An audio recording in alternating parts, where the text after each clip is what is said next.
Então, gente, tudo bem? Aqui é a Sara. Hoje a gente vai conversar um pouco a respeito dos polinômios, nossa última aula de revisão, para a gente passar mais uma vez um pente fino por todos os conceitos, tudo que a gente aprendeu até aqui, para ver se a gente realmente já tá craque nesse assunto.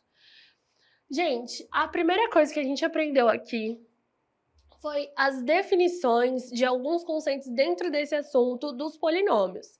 A gente entendeu o que é o monômio, por exemplo, que eu ensinei para vocês, que toda palavra que vem com esse prefixo mono, ela indica uma unidade de alguma coisa. Então, aqui no caso, monômio significa que o nosso monômio tem um único termo, né? Então, geralmente ele está acompanhado apenas de um x, e ele possui um termo só, então esse é o mais simples da gente descobrir o valor do x, né, que é só isolar ele de um lado, e o valor que ficar do outro lado vai ser o resultado do nosso x.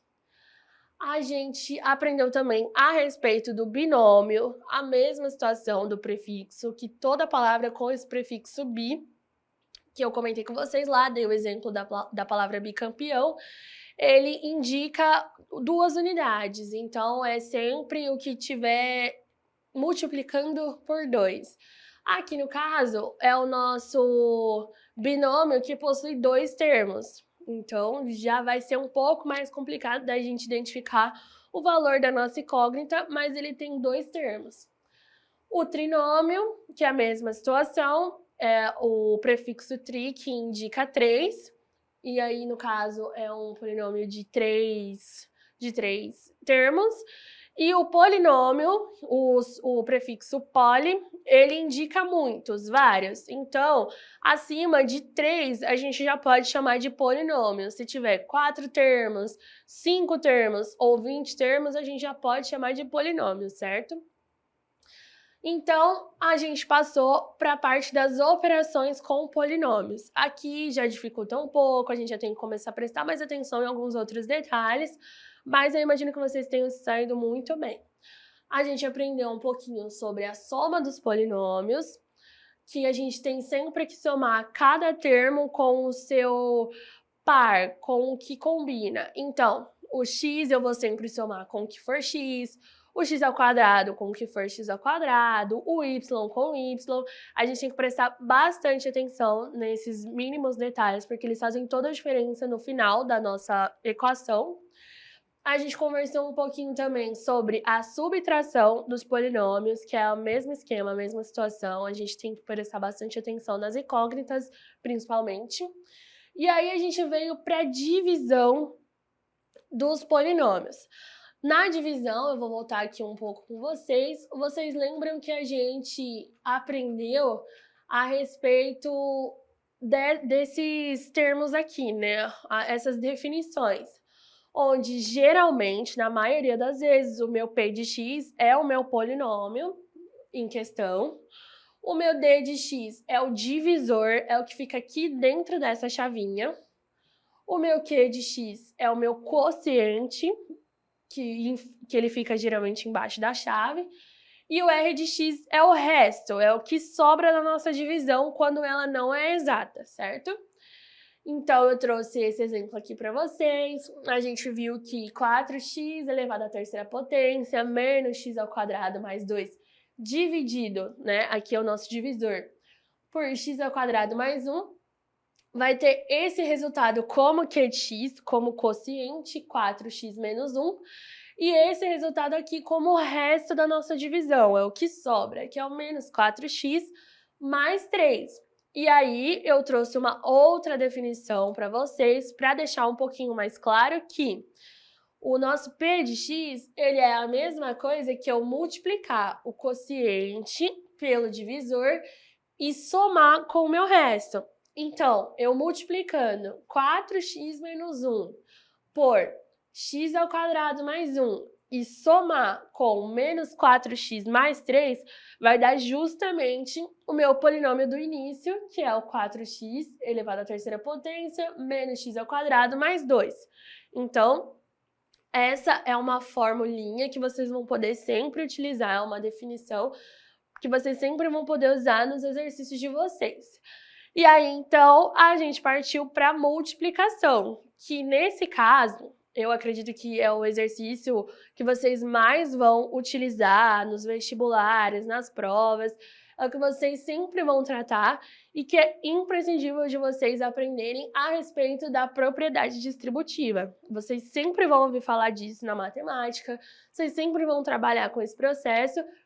E, além da propriedade distributiva dos números e das incógnitas em si, também existe a propriedade distributiva nos sinais, que é importantíssimo.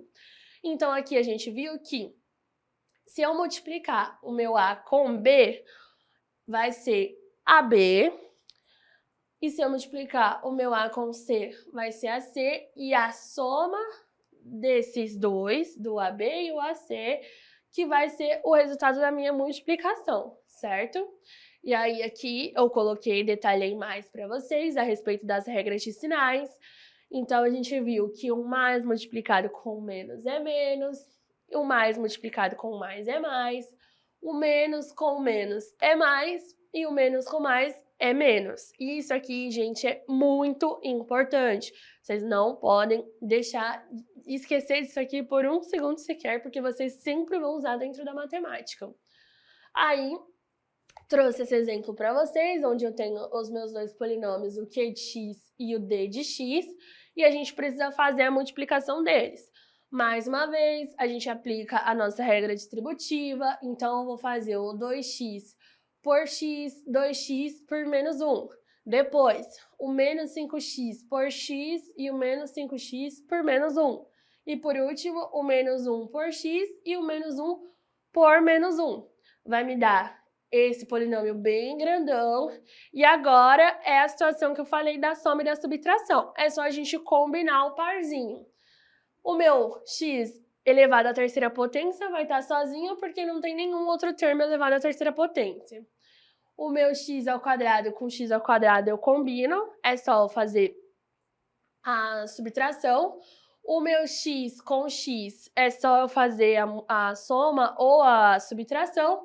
E o meu termo independente, né, o que está sozinho no meu polinômio, a gente adiciona e chega nesse resultado aqui, do 2x elevado à terceira potência, menos 7x ao quadrado, mais 4x mais 1. Então, logo em seguida, eu terminei de dar alguns outros conceitos para vocês de dentro desse universo dos polinômios.